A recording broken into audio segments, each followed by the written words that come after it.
Hello Telugu అమ్మాయిలు, this is Poojasri from Jangaon. ఈరోజు నేను ఆలూ ఫ్రై చేస్తున్నా.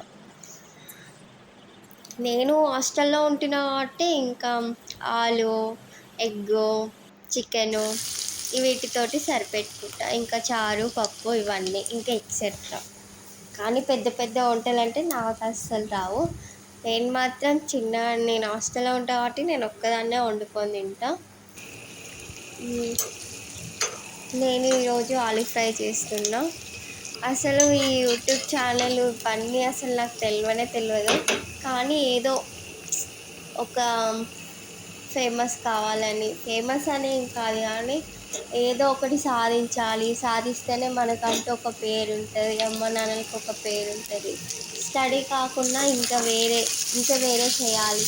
స్టడీ చేసుకుంటూ యూట్యూబ్ ఛానల్ చేసుకోవడమో, వీడియోస్ చేసి యూట్యూబ్లో పెట్టడమో అలా చేయడం నాకు కొద్దిగా ఇంట్రెస్ట్ అనిపించింది. నేను చేస్తున్నా. ప్లీజ్ నన్ను సపోర్ట్ చేయండి మీరందరూ.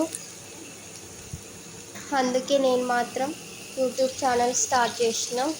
ప్లీజ్ నన్ను సపోర్ట్ చేయండి, ఇంకా సబ్స్క్రైబ్ కూడా చేయండి. ఇంకా వెళ్దామా కర్రీ కాడికి. ఇంకా కర్రీ వచ్చేసి, హలో తెలుగు అమ్మాయిలు, ముందే చెప్తున్నా, గ్యాస్ వెలిగించాక ఒక గిన్నె పెట్టుకోండి. పెట్టాక కొంచెం ఆయిల్ వేయండి. ఆయిల్ వేసాక కొంచెం జీలకర్ర వేసాక ఇంకా ఇంకేముంటుంది, ఆనియన్స్ వేయాలి.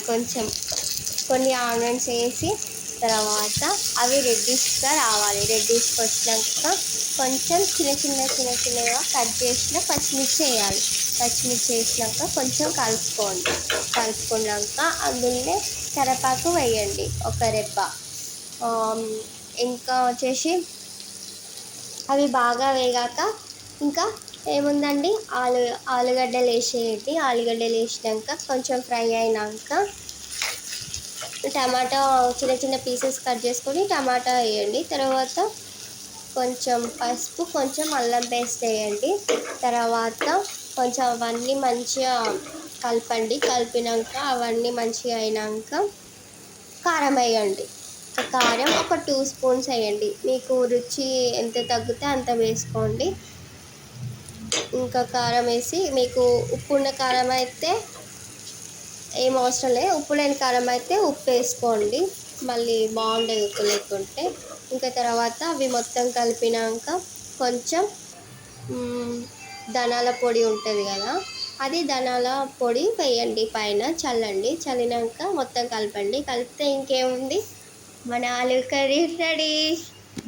నిజం చెప్తున్నా, నేను మాత్రం ఫస్ట్ టైమే ట్రై చేసిన, కానీ టేస్ట్ మాత్రం సూపర్ ఉంది.